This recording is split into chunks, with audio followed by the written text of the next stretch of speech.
মশারি আপনাদের বাসার জায়গা দখল করছে, মনে করতেছেন ভাবতেছেন যে মশারিগুলো ফালাই দিবেন, একটা মিনিট একটু ফালাইয়েন না, দয়া করে কষ্ট করে আমার ভিডিওটা দেখেন।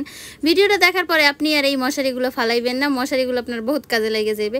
আমাদের অনেকের বাসায় কিন্তু এরকম পুরনো পুরনো মশারি আছে, আর সেগুলো আমরা যখন ছিঁড়ে যায় পুরনো হয়ে যায় তখন ফালাই দিই। আর এই গরমে তো সবাই আমরা নতুন মশারি করি আর পুরান মশারিগুলো ফালাই দিই। কিন্তু আজকের পর থেকে আর এই পুরনো মশারি ফালাইবেন না, এগুলো দিয়ে আপনাদের ডাইনিং টেবিলের জন্য টেবিল রানার বানাই ফেলাতে পারবেন খুবই সহজভাবে।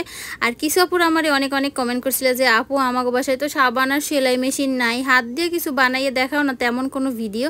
তো আজকের ভিডিও সেই সব আপুদের জন্য যাগো বাসায় পুরান চুরি আছে আর এই পুরান মশারি আছে, তারা কিন্তু সুন্দর করে এরকম টেবিল রানার বানাইতে পারবেন। আপনারা চাইলে পাপোশও বানাইতে পারবেন বা এরকম রানারও বানাইতে পারবেন, প্লেসম্যাট যেটাকে বলে। তো আপনারা চাইলে খুব ইজিলি এগুলো দিয়ে বানাইতে পারবেন। তো চলেন কিভাবে ভিডিওটা বানাইতেছি সেটা আপনাদের ডিটেলসে বলি। ভিডিওটা শুরু করার আগে সবাইকেই বলি আসসালামু আলাইকুম, আপনারা সবাই কেমন আছেন? আমি তামান্না, আল্লাহর রহমতে আপনাদের দেওয়া অনেক ভালো আছি। আর একটা কথা, কে কোন জেলা থেকে আমার ভিডিও দেখতেছেন সেটা অবশ্যই এখনই কমেন্ট করেন। আমি ভিডিওটা শুরু করার আগে জলদি কমেন্ট করেন, তারপরে ভিডিওটা দেখা শুরু করেন।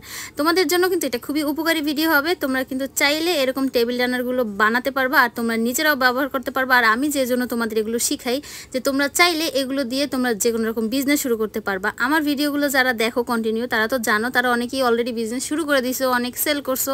তো তোমরা চাইলে এরকম কিন্তু ভিডিও বানাইয়া তো মানে এরকম পাপোশ বা এরকম টেবিল রানার বানাইয়া তোমরা এগুলো সেলও করতে পারবা। তো সেই জন্য ভিডিওটা ধীরে সুস্থে দেখতে হবে।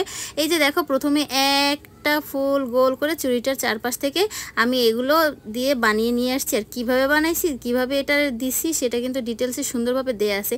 আমি এটা যে কিভাবে মুখে বলবো সেটা আমি এখনো বুঝতে পারতেছি না। তোমরা যদি আমার ভিডিওটা দেখো তাইলে খুব সহজে ইজিলি বুঝে যাবা। তিনটা এরকম পরবে, প্রথম একটা পরবে শাড়ি, তারপর দুইটা শাড়ি, তারপর তিনটা শাড়ি, তারপর চারটা শাড়ি, এরকম করে পরবে। আর কিভাবে এটা ঢুকাইতেছি সেটা কিন্তু অবশ্যই ভিডিওটা খেয়াল করতে হবে, ভিডিওটা খেয়াল করলে দেখতে পারবা।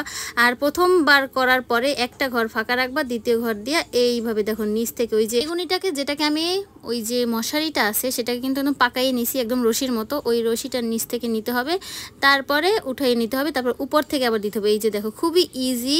আর ওইটার মধ্যে থেকেই তিনটা করে দিতে হবে, একটা ফাঁকার মধ্যে দ্বিতীয়বারে তিনটা করে দিবা। তারপরে আবার ওই যে নিচ থেকে পিছন থেকে দিলে এই যে সেফটি পিনটা পিছন থেকে উঠাইয়া একদম এই চেইন ফোরের মতো নিচ দিয়ে দিলেই হয়ে যাবে। এরকম করে দুইটা দেবা, প্রথমবারে একটা দিবা, তারপরে দুইটা দিবা, তারপরে আবার একটা ঘর ফাঁকা রেখে তিনটা দিবা। এর মধ্যে তো তোমাদের এই মশারি ছোট ছোট করে কাটলে শেষ হয়ে যাবে। তখন তোমরা এবার চাইলে গিটও দিয়ে নিতে পারো, চাইলে আবার ওখান থেকে একটু সেলাই করেও নিতে পারো, তোমাকে যেটা ইচ্ছা ওই রকম করে পুরা ঘুরাইয়া করে ফেলাবা।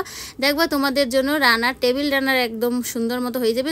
যে সাইজের বানাইতে চাও সেই সাইজেরই বানাবা।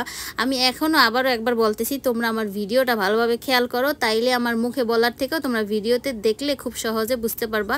এর জন্য তোমাদের কোনো সুই লাগবে না, সুতা লাগবে না, সেলাই মেশিন লাগবে না, কিছুই লাগবে না। শুধু একটা পুরনো সেফটি পিন হইলেই তোমরা কিন্তু খুব সহজেই এটা বানাই ফেলাইতে পারবা। আর আমাকে সবার বাসায় আমি জানি পুরানো মশারি আছে, আর মশারিগুলো এইবার আর ফালাই দিও না, এগুলো দিয়ে এভাবে সুন্দর টেবিল রানার বানাই ফেলাইতে পারবা। দেখো আমাদেরটা রেডি হয়ে গেছে, খুবই ইজি, খুবই অল্প সময়ের মধ্যে তোমরা এরকম বানাই ফেলতে পারো।